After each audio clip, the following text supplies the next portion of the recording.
Today on History's Tech, we are looking at the Boeing B-47 Stratojet. This 1950s bomber was the first swept-wing jet bomber to be built in large quantities for an air force, and was a major part of the United States Strategic Air Command plans to prevent a nuclear war.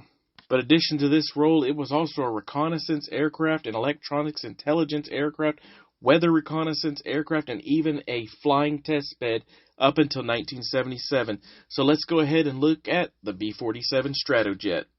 Now, the B-47 was born out of all things a B-29 Superfortress. And if that sounds a bit confusing, let me explain. In 1943, the United States Army Air Force began looking at the possibility of a jet-powered reconnaissance bomber.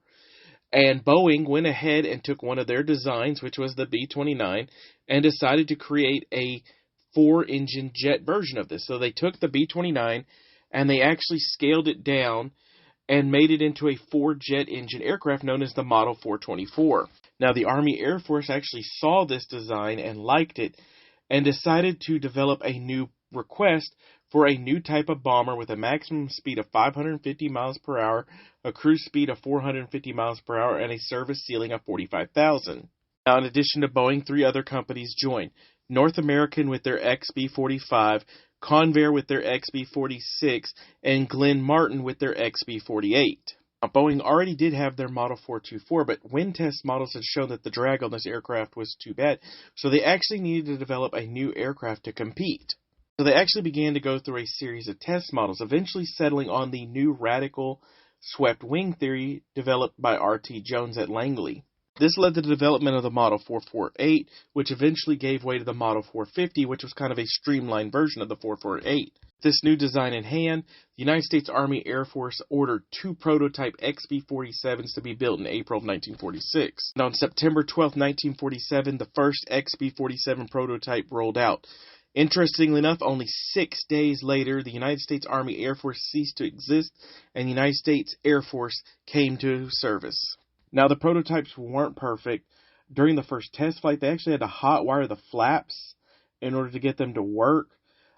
Test pilots such as Chuck Yeager actually noted that it was too aerodynamically clean, and it actually made it difficult for him to land the aircraft. And during one of the test flights, the canopy actually came off at high speed and killed Scott Ostler, the pilot of the aircraft. However, continuous testing of the prototypes allowed them to fix a lot of these issues and help retrain pilots so that they could learn to fly a jet-powered bomber, unlike previous bombers such as the B-29 or B-17. After beating out its competition, the B-47, as it was now known, would finally go into full-scale production in 1951. And when it rolled out into service, it actually had more closer performance capabilities to jets of the 1950s, such as like the P-80 Shooting Star, the F-89 Scorpion, or even the F-86 Sabre, meaning it could outperform the Strategic Air Command's current bomber at the time, the B-36. It would signal the end of the B-36 and the beginning of a strictly 100% jet aircraft bombers utilized by the Strategic Air Command. While the aircraft was never used in combat, it did have multiple uses during its career span. Starting in the early 1950s, it was actually utilized in multiple nuclear bombing tests, including Operation Greenhouse, Operation Ivy, Operation Castle, and Operation Red Wing, and it was even used on the reflex missions, which were these long 18-hour endurance missions designed to test the capabilities of both the B-47 and its crews. By 1956, because of the aircraft's long range, its ability to be refueled in flight, it started being utilized as a reconnaissance aircraft known as the RB-47. And the aircraft continued these roles basically until the late 1950s, when in 1959 the new B-52 began to emerge and slowly phase out and replace the B-47, but it did continue its reconnaissance role. Because this was an early version of jet bombing aircraft, there were a lot of issues early on with stress and fatigue occurring at low altitude operation. Basically, they were treating a bomber as a fighter, and this was causing issues with the aircraft. And this basically begins the end of the B-47. They started trying to put some stopgap measures to prevent it from basically servicing out too soon. But there was basically a series of incidents that kind of just kept piling it on. The 1958 TB Island B-47 crash, in which a nuclear bomb was lost, kind of contributed to this. And then in 1963, they tried to save the B-47 by selling it to the Royal Australian Air Force so they could use it to replace the Canberra Mark 20. But the Royal Australian Air Force just didn't want it. And by 1963, the final phase-outs had started to begin. The SAC bomber variant was retired in 1966. The weather reconnaissance variant was retired in 1969. The United States Navy managed to keep one around until 1977 as a fleet electronic warfare aircraft, but this too would eventually be replaced. Now, the final recorded flight of a B-47 is going to occur with this aircraft right here on June 17, 1986, and this was a fully restored flight-worthy condition that was restored to this condition for a one-time flight from Naval Air Weapons Station, China Lake, to Castle Air Force Base in California so that it could become a permanent display. Unlike some other bombers of the time period, the B-47 actually had quite a few unique variants developed for it, the first of which being the XB-47D that you see here. This unique variant was actually built by the United States Air Force to determine the feasibility of producing high-speed, long-range turboprop-powered bombers.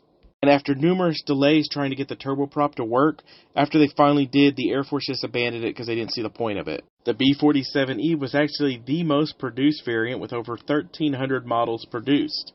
And it even had two of its own variants, the B-47E2 and the B-47E3. Other variants of the E model included this, the weather reconnaissance variant, and the standard reconnaissance variant of the E models. Another rather important one was the RB-47, which was an electronics warfare version. However, they even tested it using the General Dynamics FB-111's nose attached. Now, this never got a special designation, and it is on display, but this is a rather unique way of, combining two different aircraft. After the one-time flight in 1986, there are no airworthy B-47s in operation anywhere in the world. Now, if you would like to see a B-47, there are 23 surviving airframes in existence, and they are all within the United States. Sadly, I have never seen one of these in person. I've seen quite a few aircraft in person, but this is one that has eluded me, and I need to go visit. But there you have it, a look at the B-47, a really short-lived aircraft that its actual only purpose as a bomber was only about 14 years, and then it would eventually be just replaced, even in its later on test platform variants, while it would be replaced by much faster bombers such as the B-58 Hustler, or the much larger, much heavier payload B-52 Stratofortress, its place as a transitional aircraft from the age of piston and piston jet hybrid aircraft to full jet bombers cannot be ignored. But that's it for today. Thank you for joining me. I look forward to talking to you on the next time.